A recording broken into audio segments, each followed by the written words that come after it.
Committee. Thank you, Mr. Chairman, and welcome, Chairman Bernanke.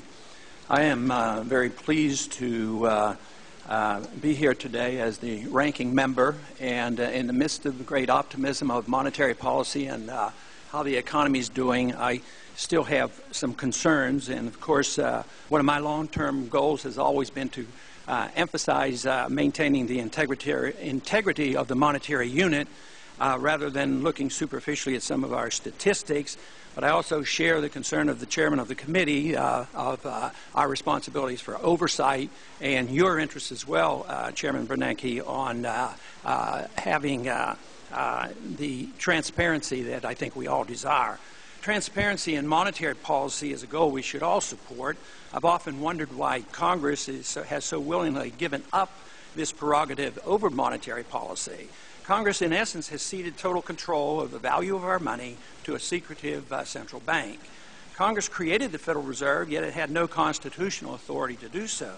We forget that those powers not explicitly granted to the Congress by the Constitution are inherently denied to the Congress, and thus the authority to establish a central bank was never given. Of course, Jefferson and Hamilton had that debate early on, and the debate seemingly was settled in 1913. But transparency and oversight are something else, and they're worth considering. Congress, although not by law, essentially has given up all its oversight responsibilities over the Fed. There are no true audits. Congress knows nothing of the conversations, the plans, and the action taken in concert with other central banks. We get less and less information regarding the money supply each year, especially now that we don't even have access to M3 statistics. The role the Fed plays in the President's secretive working group on financial markets goes essentially unnoticed by Congress. The Federal Reserve shows no willingness to inform Congress voluntarily about how often the working group meets, what action it takes that affects the financial markets, or why it takes these actions. But all these actions directed by the Federal Reserve alter the purchasing power of our money. And that purchasing power is always reduced. The dollar today is worth only 4 cents compared to the dollar that the Federal Reserve started with in 1913. This has significant consequences on our economy and our political stability.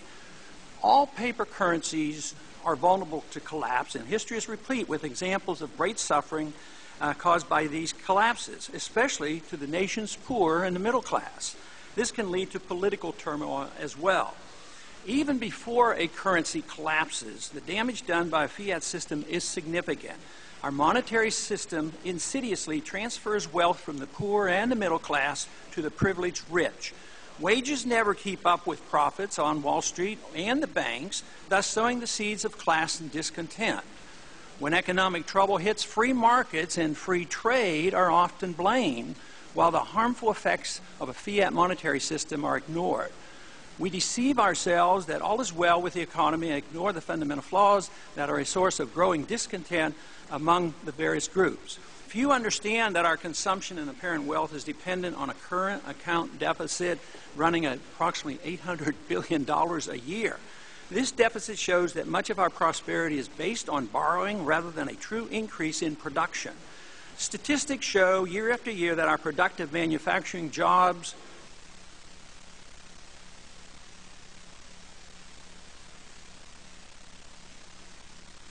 I think they finally cut me off. Is it on now? Okay.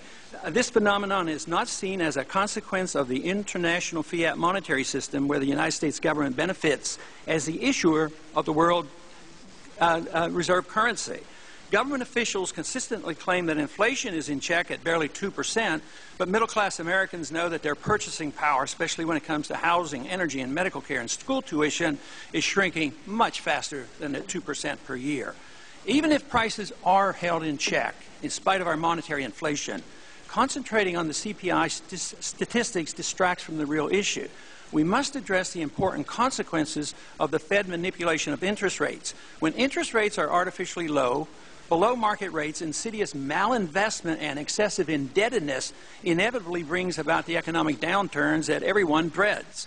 We look at GDP figures and reassure ourselves that all is well, yet a growing number of Americans still do not enjoy the high standard of living that monetary inflation brings to the privileged few. Those who benefit the most are the ones who get to use the newly created credit first.